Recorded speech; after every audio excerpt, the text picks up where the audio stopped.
வணக்கம். அயோத்தியில் நடக்கக்கூடிய பிரான் பிரதிஷ்டா இதில் நாங்கள் கலந்து கொள்ள மாட்டோம் என்று 4 சங்கராச்சாரியர்களும் கூறிவிட்டார். இதற்கு பின்னாடி இருக்கக்கூடிய அர்த்தம், காரணம் எத்தனை பேருக்கு புரிகிறது என்று எனக்கு தெரியவில்லை. காரணம், கோதி மீடியா எந்த விதமான விளக்கத்தையும் கொடுக்காமல் ராமர் கோவிலின் ராமர் கோவிலின் புரோபகேண்டாவில் இறங்கிவிட்டார். ஒரு சில படங்களையும் நான் உங்களுக்கு எடுத்து காட்டுகிறேன். எப்படி எந்த அளவில் இவர்கள் இந்த ஒட்டுமொத்த புரோபகேண்டாவில் இறங்கி மக்களை ஏமாற்றக்கூடிய வேலையை பார்க்க தொடங்கிவிட்டார்கள் என்று. உங்களுடைய டிவி ஸ்கிரீனில் TV9 இவர்களுடைய வாகனம் இருக்கிறது. மந்திர் வஹி பனாயா ஹை, அதாவது எந்த இடத்தில் கோவில் கட்டுவோம் என்று கூறினார்களோ அதே இடத்தில் இந்த கோவிலை கட்டினோம் என்று. அப்போ ஆர்கியலாஜிக்கல் சர்வே ஆஃப் இந்தியா கொடுத்த பதில் என்ன?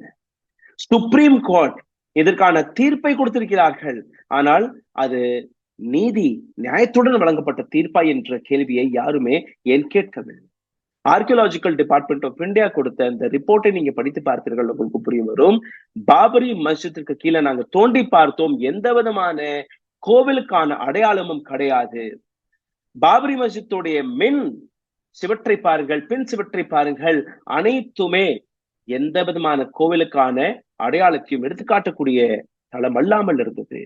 அங்க இருக்கக்கூடிய ஸ்தம்பங்களை நீங்க பார்த்தீர்கள்னா அந்த ஸ்தம்பங்களாக கிடையாது, அது ஒரு பில்லர் போன்று மட்டும்தான் இருக்கிறது. இதுவும் கோவில்களுக்கான எந்த விதமான அடையாளம் இல்லை.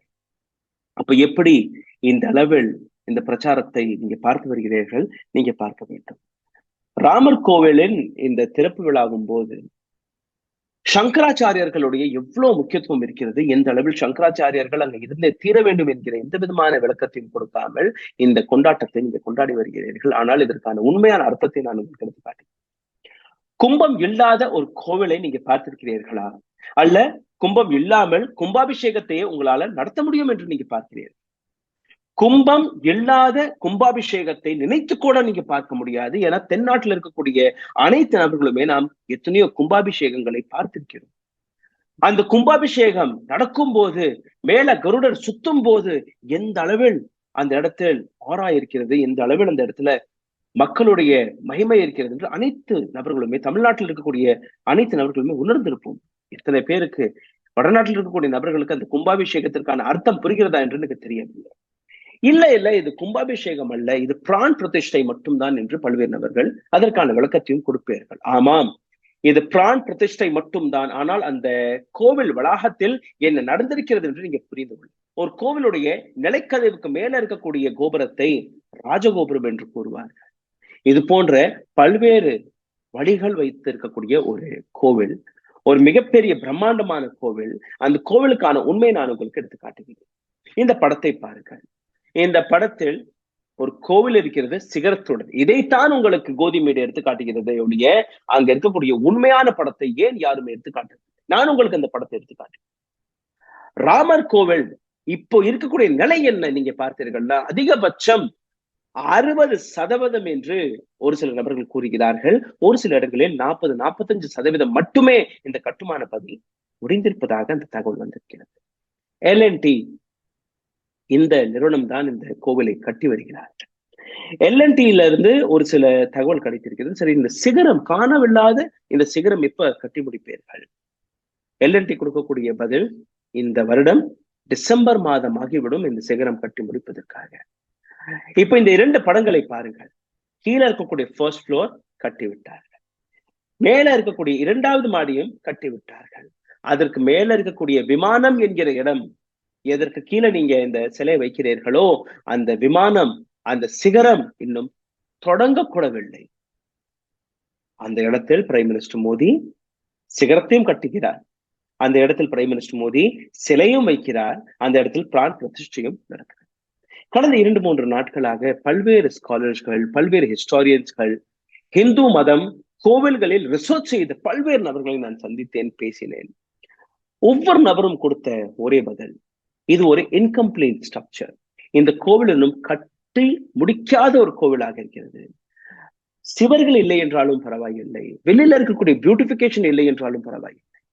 ஒரு கோவிலுக்கான அந்த விமானம் என்கிற அந்த சிகரம் இதையே கட்டாத பட்சத்தில் எப்படி நீங்க அந்த கோவிலில் பிரான் பிரதிஷ்டை என்கிற இந்த பூஜையை நடத்தலாம். அனைத்தையுமே விட்டு விடுங்கள். சங்கராச்சாரியர்கள் எடுத்து வைக்கக்கூடிய கேள்வி என்ன? நீங்க சனாதன தர்மத்திற்கு எதிராக செயல்படுகிறீர்கள், இதற்கு நாங்க ஒத்து போக மாட்டோம். யார் இந்த சங்கராச்சாரியர்கள்? சங்கராச்சாரியர்களுடைய முக்கியத்துவம் என்ன? ஏன் அவர்களை பத்தி நாம் பேச வேண்டும்? முக்கியத்துவம் இருக்கிறது. ஆதி சங்கராச்சாரியரால் தொடங்கப்பட்ட இந்த அமைப்பு 4 மூலையிலும், அதாவது ஈஸ்ட், வெஸ்ட், நார்த், சவுத் 4 சங்கராச்சாரியர்கள் இருக்கிறார். இவர்களுடைய வேலை என்ன? சனாதன தர்மப்படி ஒவ்வொரு ப்ராசஸும் நடக்கிறதா இல்லையா, சனாதன தர்மத்தில் இருக்கக்கூடிய சட்டங்கள் என்ன எடுத்துக்காட்டுகிறது, தர்மம் என்ன எடுத்துக்காட்டுகிறது என்கிற இந்த வேலையை பரப்பக்கூடிய வேலைதான். இந்த 4 சங்கராச்சாரியர்களுடைய வேலை சனாதன தர்மத்தில் இருக்கக்கூடிய அனைத்து விஷயங்களையுமே சரியாக மக்களிடம் கொண்டு போய் சேர்ப்பது. இது மட்டுமல்லாமல் கோவில்களில் சரியாக அந்த சனாதன தர்மம் வழிநடத்த செல்கிறதா இல்லையா என்கிற விஷயத்தையும் எடுத்து வைப்பது. RSS, BJP, Vishwa Hindu Parishad. விஸ்வ இந்து பரிஷத் பிஜேபியை விட முன்பு தொடங்கப்பட்ட ஒரு அமைப்பு 1965ஆம் ஆண்டு. அப்போ பிஜேபி எல்லாம் கிடையாது. 1980ஆம் ஆண்டு பிஜேபி வந்ததற்கு பின் எப்படி அனைத்துமே கைமாறிவிட்டது. தொடர்ந்து ஆர்எஸ்எஸ் மற்றும் விஸ்வ இந்து பரிஷத் தான் ராமர் கோவில் என்கிற இந்த ஒட்டுமொத்த பிரச்சனையை எடுத்து வைத்து பேசிக் கொண்டிருந்தார். 1980ஆம் ஆண்டு லால்கிருஷ்ண அத்வானி முதல், வாஜ்பாய் அவர்கள் முதல், முரளி மனோகர் ஜோஷி அவர்கள் முதல், முரளி மனோகர் ஜோஷி, உமா பாரதி போன்ற சீனியர் லீடர்ஸ்கள் ஒட்டுமொத்த இந்தியாவில் ஒரு மிகப்பெரிய போராட்டத்தை நடத்தி அதற்கு பின் இந்த வெற்றியை கையில் எடுத்திருக்கிறார். மோடி என்ன செய்தார்? இப்ப இருக்கக்கூடிய பிஜேபி என்ன செய்தது? யாருக்குமே எந்த விதமான விளக்கமும் கிடையாது, தெரியாது. 2019ஆம் ஆண்டு சுப்ரீம் கோர்ட்ல இருந்து வெளிவந்த வேர்டிக்டுக்கு பின் அப்ப இருந்த கட்சி பிஜேபி அவர்கள் கையில் இந்த பொறுப்பு போயிருக்கிறது. நிச்சயமாக நீங்க பண்ண வேண்டும். ஆனால் அப்ப இருந்த அனைத்து சீனியர் லீடர்ஸ்களையுமே ஓரம் கட்டி விட்டு மோடி அனைத்தையுமே தன் கையுக்குள் வசப்படுத்தி விட்டார். 4 சங்கராச்சாரியர்கள். ஸ்ருங்கேரி சாரதா பீட்டம் கர்நாடகாவில் இருக்கிறது. ஜோதிர் மடம் உத்தராகண்டில் இருக்கிறது. கலிகா மடா துவாரகா குஜராத்தில் இருக்கிறது. கோவர்தன மடா புரி ஒடிசாவில். இந்த 4 மடாதீஸ்வர்கள் சனாதன தர்மத்திற்கான அனைத்து பொறுப்பையும் எடுத்து நடத்தி வரக்கூடிய நபர்கள். இவர்கள் அனைவருமே ராமர் கோவிலின் இந்த ப்ராசஸில், இந்த கமிட்டியில் இருந்த நபர்கள் தான். அப்ப எப்படி அவர்கள் வெளியேறினார்? மீண்டும் ஒருமுறை அதே படத்தை நீங்க பாருங்க. ஒரிஜினல் போட்டோ இப்ப இருக்கக்கூடிய ஸ்தலம் இப்படித்தான் இருக்கிறது. அதாவது சிகரம் இல்லாத ஒரு கோவில். இன்னொரு கோவில் சிகரம் இருக்கக்கூடிய கோவில். இந்த படத்தை தான் உங்களுக்கு எடுத்து காட்டி வருகிறார்கள். யார் எடுத்து காட்டி வருகிறது? இந்த நாட்டு அரசாங்கம், பிஜேபி, ஆர்எஸ்எஸ், விஸ்வ இந்து பரிஷத், முக்கியமாக கோதி மீடியா இந்த படங்களை எடுத்து காட்டி வருகிறது. அப்ப ஏன் இந்த படத்தை நீங்க எடுத்துக்காட்டி மக்களை ஏமாற்றக்கூடிய வேலையை பார்க்கிறீர்கள் என்று எந்த விதமான கேள்வியும் ஏன் கேட்பதில்லை என்கிற இன்னொரு கேள்வியும் இங்க வருகிறது. Incomplete structure. Why all 4 Shankaracharyas not attending Ram Lalla's Pran Pratishtha என்கிற இந்த கேள்வியை ஏன் இவர்கள் கேட்பதில்லை? ஏன் இந்த சங்கராச்சாரியர்கள் மறக்கிறார்கள்? நான் ஏற்கனவே எடுத்து காட்டிய விஷயம்தான். அந்த கும்பாபிஷேகம் நடத்தியதற்கு பின் தான் பிரான் பிரதிஷ்டாவே செய்ய வேண்டும் என்கிற ஒரு ஐதீகம் இருக்கிறது. இந்த இடத்தில் அனைத்துமே ரிவர்ஸாக நடந்து கொண்டிருக்கிறது. பிரான் பிரதிஷ்டா என்கிற இந்த பூஜை நடத்துவதற்கு முன்பு அங்க கும்பாபிஷேகம் நடத்தணும். அந்த கும்பாபிஷேகம் இல்லை என்றால் அந்த கோவிலையே நீங்க எந்த விதமான பூஜையும் செய்ய முடியாது என்கிற ஒரு அர்த்தம் இங்கே இருக்கு. ஆனால் மார்ச் 10ஆம் தேதி மாடல் கோட் ஆஃப் கண்டக்ட் வந்துவிடும். 2024 எலெக்ஷனுக்கான மாடல் கோட் ஆஃப் கண்டக்ட். அதற்கு முன்னாடி நாங்க என்ன செய்தாலும் பரவாயில்லை, இந்த கோவிலை காண்பார்கள். அப்போ இவர்கள் சனாதனத்தை நம்புகிறார்களா? சனாதனத்திற்கான அனைத்து வேலையுமே இவர்கள் பார்க்கிறார்களா என்று நீங்க நினைத்தீர்களா? நிச்சயமாக கிடையாது. இவர்களுக்கும் இந்து மதத்திற்கும் சனாதன மதத்திற்கும் எந்த விதமான அர்த்தமும் சம்மதமும் இல்லை என்பதுதான் இந்த விஷயம் எடுத்துக்கட்டுங்க. இந்துக்களுடைய உணர்வுகளை தூண்டி ஹிந்து என்கிற மதத்தின் அடையாளத்தை வைத்து ஓட்டை சேகரிக்கக்கூடிய இந்த நபர்கள் ஹிந்து மதத்தில் இருக்கக்கூடிய ஒரு சிறிய விஷயத்தை கூட புரிந்திருக்கிறார்களா என்று நீங்க பார்த்தீர்களா? கிடையாது.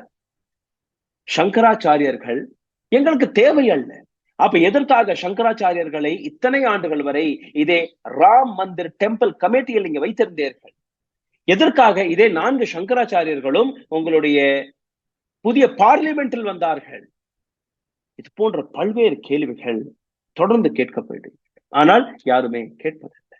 ஜனவரி 22ஆம் தேதி எங்களுக்கு பிரைம் மினிஸ்டர் மோடி மட்டும் வந்தால் போதும், அவர்தான் இந்த நாட்டு பிரைம் மினிஸ்டர், அதனால் கவலை இல்லை. ஆனால் ஒரு பேசிக்கான கேள்விதான் நான் கேட்கிறேன்.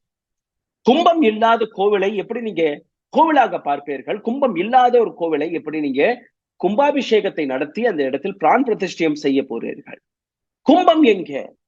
ஏன் இந்த போட்டோக்களை நீங்க காட்டவில்லை?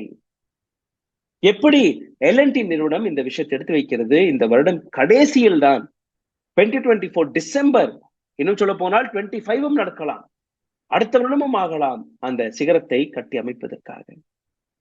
இந்த கோவிலில் எந்த விதமான இரும்பு கம்பிகள் எதுவுமே இல்லாமல் கட்டி வருகிறார். காரணம், நீண்ட ஆண்டுகளுக்கு இருக்கும், ராட் ஆகிவிடும், துருப்பிடிச்சு விடும். அப்படி ஏதாவது ஒரு கம்பி கட்டு இல்லாத ஒரு கட்டடம். உலகம் முழுவதும் இருக்கக்கூடிய பல்வேறு சிற்பிகளை, எக்ஸ்பர்ட்ஸ்களை இந்த கோவிலை கட்டுவதற்காக கொண்டு வந்திருக்கிறார்கள். ஏன் இந்த அவசரம் என்று நீங்க பார்த்தீர்கள்னா, 2024ஆம் ஆண்டு தேர்தலை தாண்டி வேற எதுவுமே இல்லை என்பதுதான் இந்த இடத்தில் உண்மையாக தெரியும். சிந்தித்து பாருங்கள், எந்த அளவில் இந்த நாட்டு மக்களை ஏமாற்றக்கூடிய வேலையை பிஜேபி பார்த்து வருகிறது, பிரைம் மினிஸ்டர் மோடி பார்த்து வருகிறார். அந்த கேள்விகளை இந்துக்கள் கேட்டால், சனாதனத்தை நம்பக்கூடிய நபர்கள், உங்கள் போன்ற நபர்கள், என்னை போன்ற நபர்கள் கேட்கும் போது ஆன்டி மோடி, ஆன்டி இந்தியா என்று கூறக்கூடிய இந்த வார்த்தை. நேற்று ஒரு வீடியோவை போட்டிருந்தேன், கீழே கமெண்ட் பாக்ஸில் நீங்க பார்த்தீர்கள்னா ஒரு சில நபர்கள், பிஜேபி சப்போர்ட் செய்யக்கூடிய நபர்கள் கேட்கும், எங்களுக்கு பிரைம் மினிஸ்டர் மோடி தான் தேவை, வேற யாருமே தேவை அல்ல. அப்போ சனாதன தர்மத்தின் பெயரில் நீங்க பேசக்கூடாது. நீங்க பிரைம் மினிஸ்டர் மோடிக்கான ஒரு தர்மத்தை கொண்டு வாருங்கள். நீங்க ஹிந்து மதத்தின் பெயரை நீங்க எடுத்துக்கொள்ளக்கூடாது.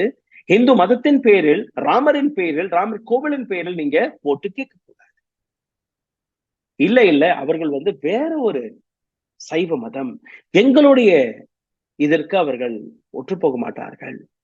அப்ப எதற்காக ஒட்டுமொத்த இந்துக்களிடம் நீங்க டொனேஷனை கேட்டீர்கள்? ராமர் கோவிலை கட்டப் போகிறோம், அதனால் நீங்க டொனேஷன் அனைவருமே கொடுக்க வேண்டும் என்று கூறினீர்கள். இப்போ எங்களுக்கு சங்கராச்சாரியர்கள் தேவை. சரி, அப்போ அன்னைக்கு ராமர் கோவிலின் டெம்பிள் கமிட்டியில் என்ன செய்தீர்கள்? இந்த ஒட்டுமொத்த விஷயத்தில் நீங்க பார்த்தீர்கள்னா இன்னொரு விளக்கமும் எங்களுக்கு கிடைத்திருக்கிறது. ராமர் கோவிலின் கட்டுமான பணிக்காக தேவைப்படக்கூடிய தொகை தொடக்கத்தில் 400 கோடி ரூபாயாக இருந்தது. இன்னைக்கு அந்த தொகை 800 கோடி ரூபாயாக உயர்ந்து விட்டது. இன்னும் கட்டடம் கட்டப்படவில்லை, இன்னும் சிகரம் கூட கட்டப்படவில்லை. ஒரு இன்கம்ப்ளீட் டெம்பிளை, ஒரு இன்கம்ப்ளீட் கோவிலை நீங்க கட்டி முடித்து அதற்கான திறப்பு விழாவையும் துவங்கி விட்டீர்கள்.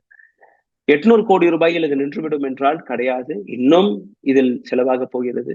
கிட்டத்தட்ட ஒரு எஸ்டிமேஷன் படி நீங்க பார்த்தீர்கள்னா 1200 இருந்து 1400 கோடி ரூபாய் வெறும் அந்த கோவிலுக்கான கட்டுமான பணி மட்டுமே நடக்கும் என்று கூறியிருக்கிறார். மக்களுடைய வரிப்பணம். அப்ப மக்கள் இதற்கான கேள்வி கேட்க வேண்டுமா இல்லையா என்று நீங்க முடிவெடுத்து விடுங்க. அடுத்தபடியாக நீங்க பார்த்தீர்கள்னா எவ்வளவு அந்த கட்டடம் கட்டப்பட்டிருக்கிறது, இந்த கோவிலுக்கான ப்ராசஸ். கோவில் மட்டும் நீங்க பார்த்தீர்கள்னா 60 இருந்து 70%. கோவில் வளாகத்தை எல்லாத்தையுமே சேர்த்து நீங்க பார்த்தீர்கள்னா வெறும் 40 இருந்து 45% மட்டுமே இந்த கோவில் கட்டப்பட்டிருக்கிறது. இதை பத்தி எத்தனை கோதி மீடியானர்கள் பேசியிருக்கிறார்கள் எனக்கு தெரியும். இதே நேரத்தில் நீங்க பாருங்க, 3 வருடத்திற்கு முன்பு இந்த கட்டடப்பணி துவங்கும் போது, அதாவது 2020ஆம் ஆண்டு இந்த கட்டடப்பணி துவங்கும் போது 2021 இருந்து 24ஆம் ஆண்டு வரை இந்த கட்டுமான பணி நடக்கும் என்று பல்வேறு ரெவ்யூ மீட்டிங்கள் எல்என்டி கூறி வந்தது. பிஜேபியுடைய ஒரே ஒரு விஷயம், 2024 எலெக்ஷனுக்கு முன்பு, ஜனவரி மாதத்திற்கு முன்பு நீங்க எவ்வளோ ஏரியாவை கட்டி முடிப்பீர்கள்? எல்என்டி தெளிவாக ஒவ்வொரு ரெவ்யூ மீட்டிங்கிலும் கொடுத்த பதில், இந்த கட்டடத்தை 2024ஆம் ஆண்டுக்குள் கட்டியே முடிக்க முடியாது. இன்னும் சொல்ல போனால் 2026ஆம் ஆண்டு ஆகிவிடும் இந்த கோவிலை முழுமையாக கட்டுவதற்காக. அப்போ ஏன் இந்த அவசரம்? எதற்காக நீங்க இந்த திறப்பு விழாவை இவ்வளவு அவசரப்பட்டு நடத்தி வருகிறீர்கள்? வரக்கூடிய அந்த லிஸ்டை நீங்க பார்த்தீர்கள்னா பாலிவுட்ல இருந்து வரக்கூடிய பல்வேறு கலைஞர்கள் வருகிறார், கங்கனா ரனாத் போன்ற நபர்கள் வருகிறார்கள். ஆனால் இந்த போராட்டத்தில் இருந்த நபர்கள் எங்கே? அத்வானி அவர்கள் எங்கே? முரளி மனோகர் ஜோஷி அவர்கள் எங்கே? உமா பாரதி அவர்கள் எங்கே? இந்த 4 சங்கராச்சாரியர்கள் இங்கே. அப்போ ஒரு கோவிலின் திறப்பு விழாவில் யாரை நீங்க அழைக்கிறீர்களோ அவர்கள் தான் வர வேண்டும். எந்த விதமான இன்விடேஷன்? கும்பாபிஷேகத்தில் என்னைக்காவது நீங்க ஒரு இன்விடேஷனை பார்த்திருக்கிறீர்களா? அறிவிப்பு கொடுப்பார்கள், இத்தனாம் தேதி இந்த இடத்தில் இருக்கக்கூடிய கோவிலுக்கான கும்பாபிஷேகம் இருக்கிறது என்று. ஆனால் இங்க வீட்டுக்கு வீடு போய் நீங்க எல்லாம் வரணும், நீங்க எல்லாம் வரக்கூடாது, நீங்க வந்தா இது சரியாகாது. ஏன் காரணம்? பிரைம் மினிஸ்டர் மோடியோடைய முக்கியத்துவம் குறைந்து விடும் என்று. ஏன் திரௌபதி முர்மு அவர்களை நீங்க இந்த கோவிலுக்கு கூட நீங்க கூப்பிடவில்லை? தலித் என்று அவர்களால் இந்த கோவிலை திறக்க முடியாது என்றால் திரௌபதி முர்மு இந்த இடத்திற்கு வரவில்லை, ஒரு ஸ்டேட்மெண்ட் கூட வரவில்லை. ஆனா இந்த கேள்விகளை கேட்கும் போது நீங்க சனாதனத்திற்கு எதிராக இருக்கிறீர்கள் என்று கூறுவீர்கள். இந்த ஒட்டுமொத்த கோவிலுக்கான இன்னொரு டேட்டாவும் என் கையில் இருக்கிறது. 18,000 கோடி ரூபாய் ராமர் கோவிலின் என்கிற பெயரில் ஒதுக்கி இருக்கிறார்கள். கோவிலுடைய செலவு வெறும் 400 கோடி ரூபாய் தான் கூறினீர்கள். அப்ப எப்படி இது 18,000 கோடி ரூபாயாக உயர்ந்தது? இதற்கான விளக்கம் எங்கேயுமே கிடையாது.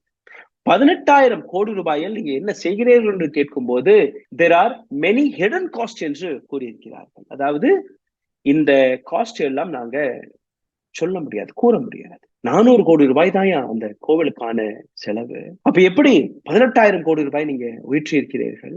அப்போ LNTN மற்ற டிபார்ட்மெண்ட்ல இருந்து வெளிவந்த தகவல், ராமர் கோவிலின் என்கிற பேரில் பல்வேறு பெர்மிஷன்ஸ்களை அரசாங்கம் வாங்கி வைத்திருக்கிறது. இதுல ஒரு சில விஷயங்கள் நீங்க பார்த்தீர்கள். அங்க ஏர்போர்ட் வரப்போகிறது, அங்க இருக்கக்கூடிய பல்வேறு ரோடுகளை சரி பண்ணியிருக்கிறார்கள், பியூட்டிபிகேஷன் என்கிற வேலை நடந்திருக்கிறது. அங்க இருக்கக்கூடிய மக்களை அகற்றி, எத்தனையோ 100 ஆண்டுகளாக இந்த அயோத்தியில் இருக்கக்கூடிய மக்களை அகற்றி அவர்களுடைய வீடுகளை, வாசலை, வளாகங்களை புல்டோஸ் செய்ததற்கு பின் நீங்க என்ன செய்திருக்கிறீர்கள்? அங்க இருக்கக்கூடிய மக்களுக்காகாத ராமரை, அங்க இருக்கக்கூடிய பிரஜைக்கு ஆகாத ராமரை நீங்க அமைக்கிறது என்கிற பேரில் நீங்க பணத்தை அளிப்பது மட்டும்தான் செய்திருக்கிறீர்கள். சனாதன தர்மத்திற்கு எதிராக செயல்பட்டிருக்கிறீர்கள். இந்த நாட்டில் இருக்கக்கூடிய இந்துக்களுக்கு எதிராக, ராமருக்கு எதிராக செயல்பட்டிருக்கிறீர்கள். எந்த விதமான பிரான் பிரதிஷ்டை என்று இருக்கும். 13 கிலோமீட்டர் ராம் பத்தை நாங்க கட்டப்போம். 800 மீட்டர்ஸ் ஸ்ரீராம் ஜன்மபூமி பத் என்று நாங்கள் கட்டப்போம். அப்போ இந்த இடத்தில் இருக்கக்கூடிய அனைத்து மக்களையுமே புல்டோசரை வைத்து நசுக்கி அவர்களுடைய வாழ்வாதாரத்தை பறித்து அவர்களுடைய நிலத்தில் நீங்க இந்த அனைத்து வேலையுமே பார்த்திருக்கிறீர்கள். அப்போ இதுதான் உங்களுடைய ராமர் ராஜ்யமா? இதுதான் உங்களுடைய சனாதன தர்மமா என்று நீங்க புரிந்து கொள்ள வேண்டும்.